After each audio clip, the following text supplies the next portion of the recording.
And the river still shines and shimmers in the light as it did in our grandfather's day, when they rode all night to fish in the morning and lived in Willapa Bay.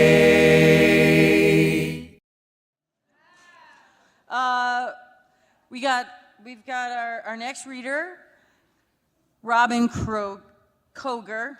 She even told me not to say Kroger. She claims that if she was named Kroger, she'd be a rich woman, but given the fact that she spent time on a commercial set net camp on Chiswick Island on the west side of Cook Inlet, so like northwest of Homer and across the water that you can only boat into and fly into, that's some wealth. She spent time there. She cooked and cleaned, hauled water supplies, prepared gill nets and boats for fishing, and made a lot of coffee. So she was the engine, the morale officer of that camp. Please welcome Robin Koger.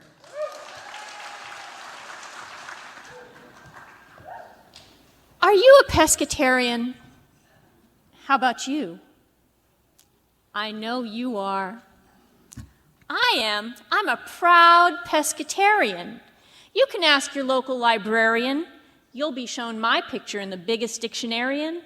You'll know I'm no barbarian. Chiswick challenges. How could I have forgotten the coffee? I'm sure we had some left over last summer. Can't find it now.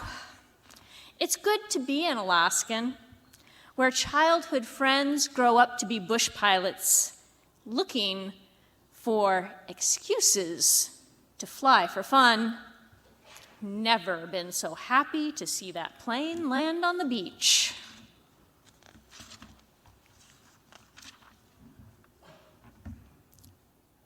Time to set.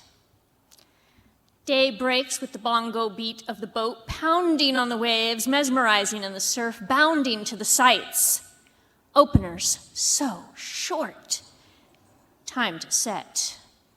The tempo matching my heart racing, feeling the pulse of the sea beneath my feet, the aluminum vibrating with the hum of the motor in the salt water. Our course is set.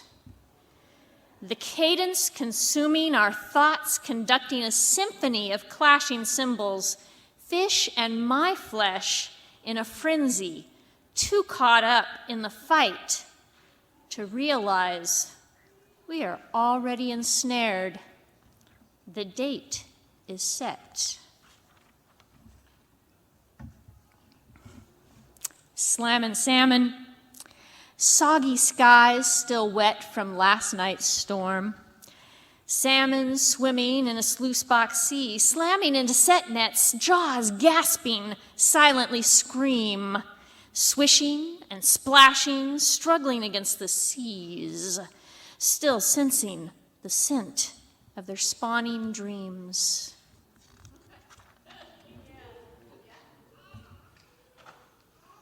Lucky stars. Perched on a driftwood log, half buried in the sand, high above tide line, proof of the powerful pounding this world has endured, smelling of wood smoke and smoked salmon.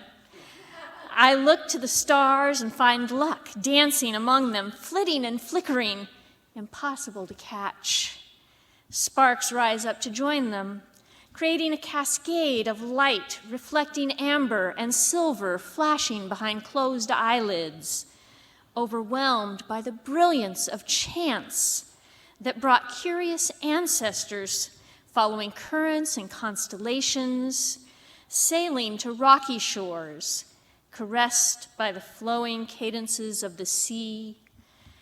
The tide comes and goes, an ancient rhythm, delivering letters never sent to descendants of determined architects, carving and sculpting collapsing sandcastles.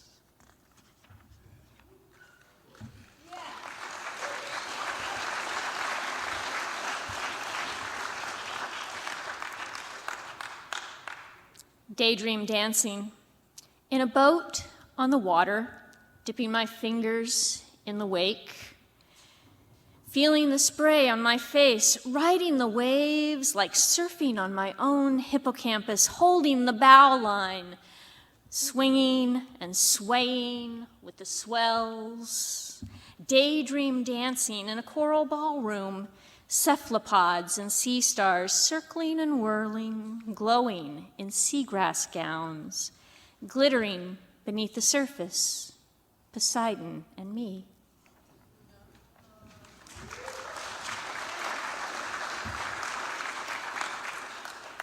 I'm no mermaid. I'm not proud. I'm just here filleting fish covered in scales. I'm no mermaid. Porpoising with dolphins, flipping my tail, swimming with seals among seaweed forests and coral gardens, blooming with anemones, diving and breaching, reaching for oxygen with the whales, bounding through bubble nets, chasing salmon on their return run in their zero-sum game, dying to get some where they came from. I'm not proud. I'm just a cannery girl, filleting fish covered in scales.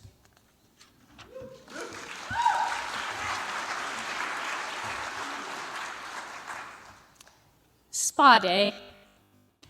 Cook inlet mud and sea salt scrub, exfoliating layers of dead winter cells. Sweating in a neoprene sauna, followed by a refreshing saltwater cold plunge. Seaweed facial wrap and a manicure of wet sand. Spa day for a crew hand.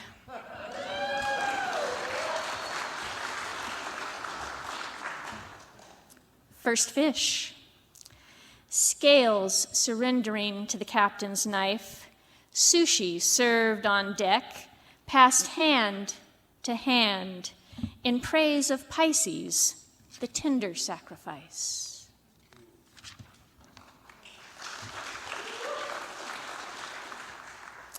Our world is water.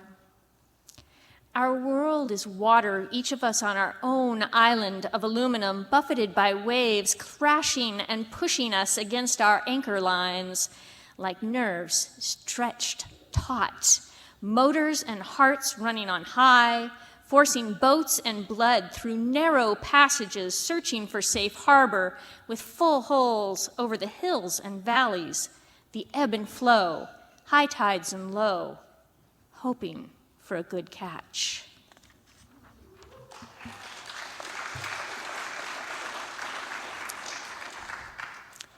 Taking my turn.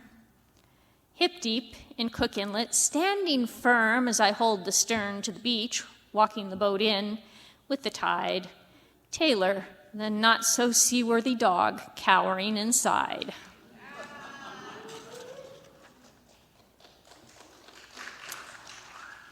Mixed drinks. Forget mud in your eye. Here's to salt in your eye. Salt spray in your face on a sunny day. Salt on your lips, enhancing the sweetness of the tangy lime wedges. Salt rimming your hands, seasoning salmon they touch. Their destiny mixed with yours, out of the drink and into the boat.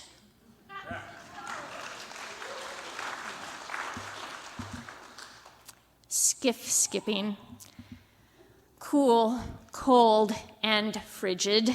The range of temperature, testing my mettle in the open aluminum skiff. Skipping over the ocean, kicking up spray, salt scrubbed and weather worn.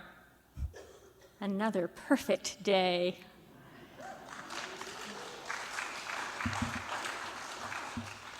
Cat's cradle. Balance the lines, braid 3, one, then the other. Hold tight. Loop and adjust just enough. In and through buoys and boats, nets and fish, none adrift. It's a life.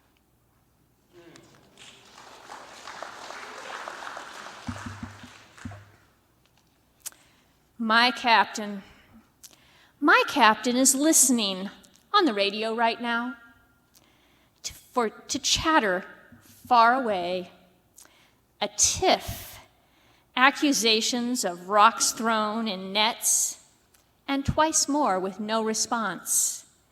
Then a threat and more rocks. I look at my captain, glad she is simply listening.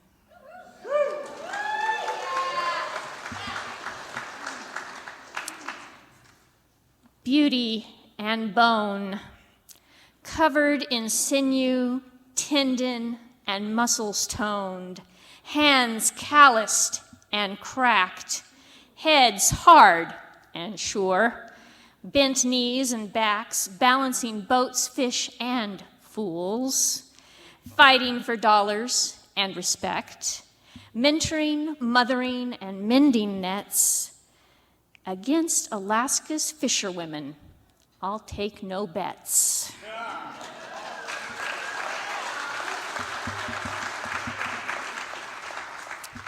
Supply and demand. We supply and demand. We supply the salmon and demand the dollars, not the cents. There is no sense in this current currency nonsense.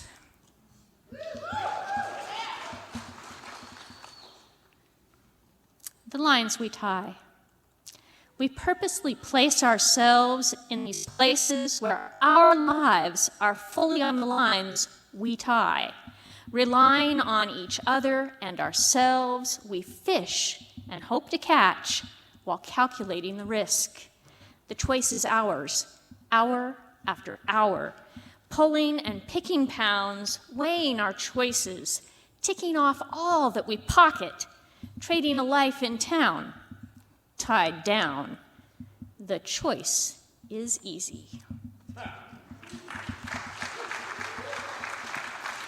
Cold storage, rain down the back of my neck, mingling with my sweat, making a mockery of my slicker. Salmon in the nets, holding my hands elbow deep beneath the surface, life and death struggle. Splash and flash, black and silver, slip and flip, a meditation. Fish, fish, fish.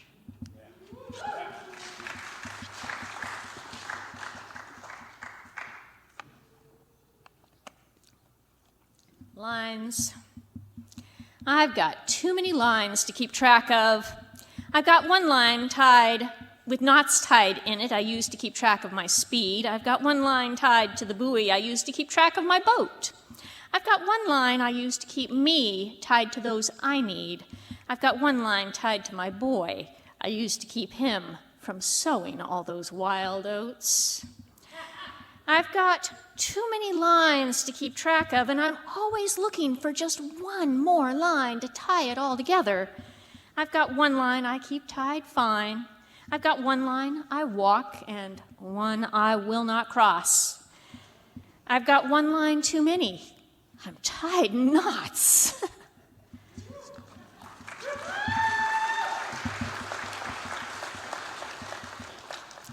Learning to let go. Lines drawn in the sand that disappear with the surf, malleable and impractical on an island.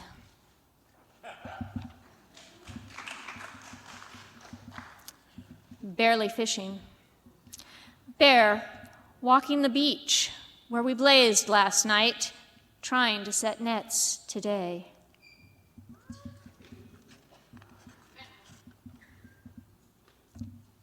Treasures. Odalis's and mermaids' purses, driftwood and sea glass, downcast my eye to catch what the sea casts aside. Beaches bejeweled and bedecked with jellyfish and sea stars, treasures for those who seek the tide.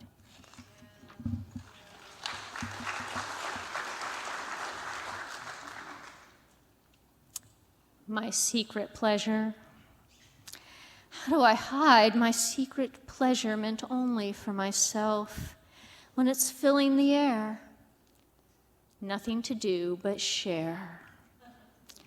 The smokehouse full of salmon fulfilling their life cycle over crackling alder, transitioning from soft pink to rare red to hard russet. Succulent. Their unctuous, luxurious decadence moisturizing my fingers with their essential oils. My greed and gluttony evidenced by my smacking lips. And finally, once their flesh is devoured, leaving only their skins sizzling in my frying pan, filling my house with my favorite perfume, eau de fish.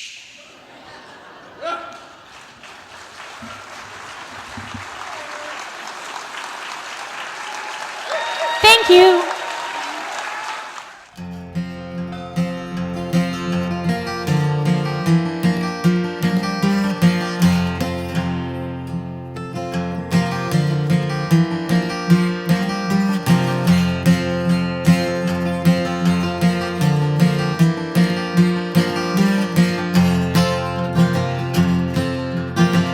Off the stern the water is churning.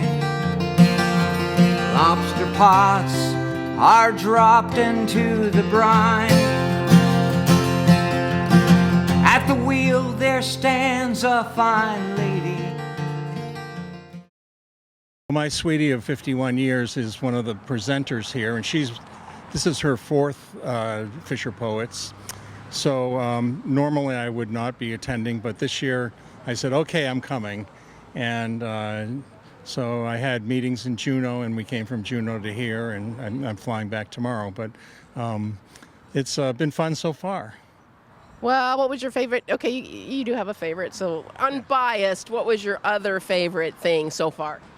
Well, I was at the Liberty Theater all last night, and there were some really wonderful things, and I don't even remember the cowboy Fisher poet.